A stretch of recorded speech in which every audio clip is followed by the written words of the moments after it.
Hello friends, सोनालीच्या किचनमध्ये तुम्हा सर्वांचं खूप खूप मनापासून स्वागत आहे.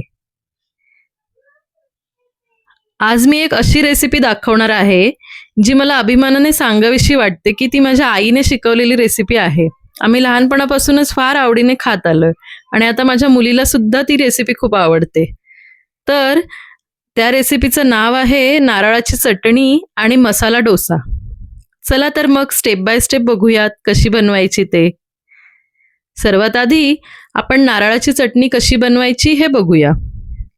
या चटणीसाठी मी बाजारातून एक मध्यम आकाराचा छान असा नारळ घेऊन आले आणि त्याचे 2 भाग केले आणि छान खवून घेतला. त्यासोबतच इथे मी 1 मिरची, 1 इंच आल्याचा तुकडा आणि मुठभर कोथिंबीर घेतली आणि हे सगळे जिन्नस मिक्सरच्या भांड्यात घेऊन त्यात फोडलेल्या नारळाचं पाणी सुद्धा ॲड केलं.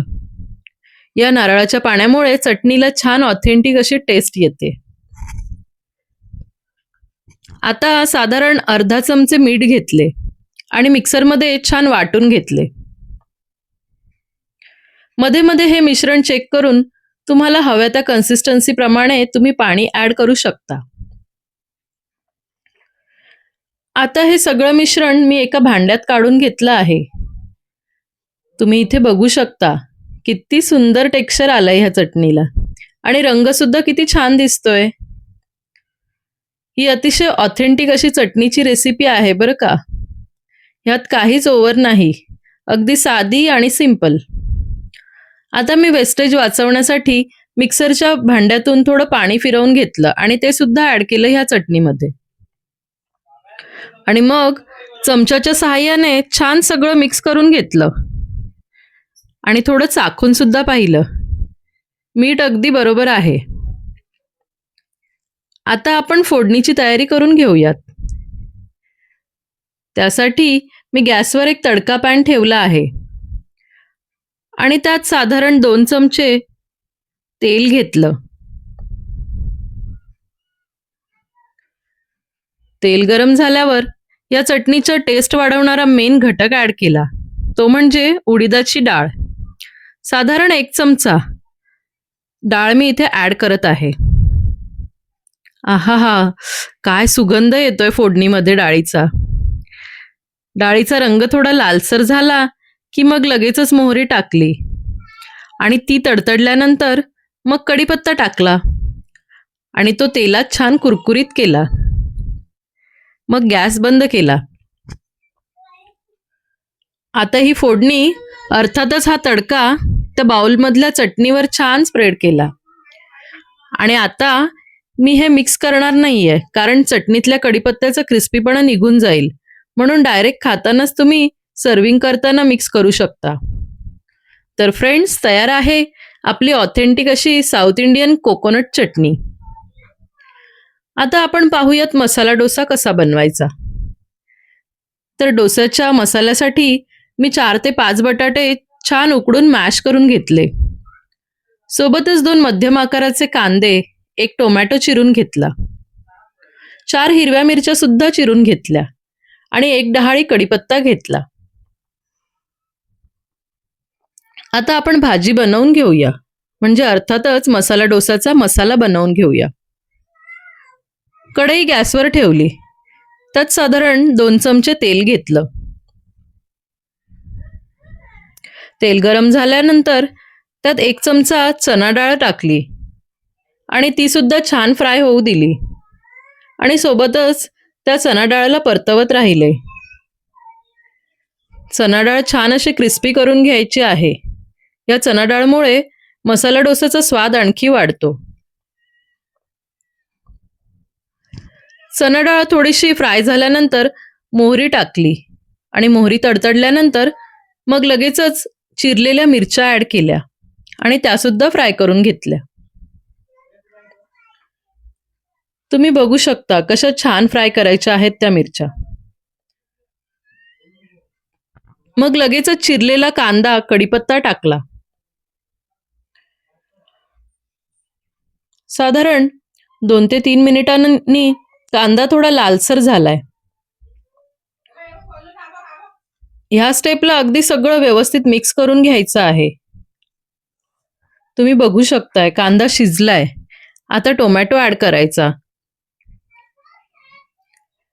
टोमॅटो लवकर शिजण्यासाठी मी इथे अर्धा चमचा मीठ ॲड करत आहे. आणि मग पुन्हा सगळं एकजीव करून घ्यायचं आहे. आता इथे मी अर्धा चमचा हळद टाकली आणि सगळं अगदी छान मिक्स करून घेतलंय आणि पुन्हा परतवून घेतलं. आता झाकण लावून थोडी वाफ येण्यासाठी ठेवलंय. थोडी एक वाफ आल्यानंतर त्यात मी अर्धा ते पाऊण ग्लास इतकं पाणी ॲड करून सगळे जिन्नस त्या पाण्यात शिजू दिले. म्हणजे भाजीतले जे इन्ग्रेडियंट आहेत, कांदा असं छान सॉफ्ट होईल. पाण्यामुळे भाजीला छान ज्युसी असं टेक्स्चर येतं. भाजी कोरडी लागत नाही. आता मी पुन्हा झाकण लावून छान वाफ काढून घेतली आहे. तुम्ही बघू शकता या स्टेजला पाण्याला सुंदर अशी उकळी आलेली आहे आणि मसाल्याचा बेस प्रॉपर असा तयार झालाय. आता आपण मॅश केलेले बटाटे ॲड करायचे आणि ती भाजी प्रॉपर खालीवर करून घ्यायची आहे. एकूण एक जिन्नस बटाट्यामध्ये मिक्स होईल अशाच रीतीने मिक्स करून घ्यायचं आहे. आता मी अर्धा चमचा मीठ ॲड केलंय. मीठ तुम्ही चवीनुसार ॲड करू शकता. मसाला डोसाचा हा मसाला छान एकजीव करून घेतला आणि त्याला झाकून अजून थोडं 3 ते 4 मिनिटे शिजू दिलं. 3 ते 4 मिनिटांनी तुम्ही बघू शकता किती भन्नाट असा डोसाचा मसाला रेडी आहे. आता वळूयात डोसा बनवण्याकडे. मी इथे नॉनस्टिक तवा घेतलेला आहे आणि त्याला एकदा ऑइलने छान ग्रीस करून पुसून घेतलंय. तवा चांगला गरम झाल्यानंतर त्यात डोसाचं बॅटर सर्क्युलर मोशनमध्ये फिरून घेतलेलं आहे. तुम्ही बघू शकताय कसं सर्क्युलर मोशनमध्ये हा डोसा आपल्याला बनवायचा आहे. फार सुंदर आणि एकसंध असा डोसा बनत जातो आणि मग तो बनल्यानंतर त्याला एकाच साईडने शेकून घ्यायचा आहे. डोसा तयार झाला की तव्यावर तो आपोआपच वर यायला लागतो. मग अशा स्टेजला त्यात मसाला मस्त असा स्टफिंग भरून छान डोसा रॅप करून घ्यायचा आहे. हा रॅप झालेला डोसा तुम्ही छान चटणीसोबत सर्व करू शकता. तर फ्रेंड्स, तयार आहे आपला मस्त असा masala dosa with South Indian style authentic coconut chutney. खूपच अप्रतिम अशी टेस्ट लागते आणि भन्नाट बनते ही रेसिपी. आमच्याकडे तर सगळेच आवडीने खातात.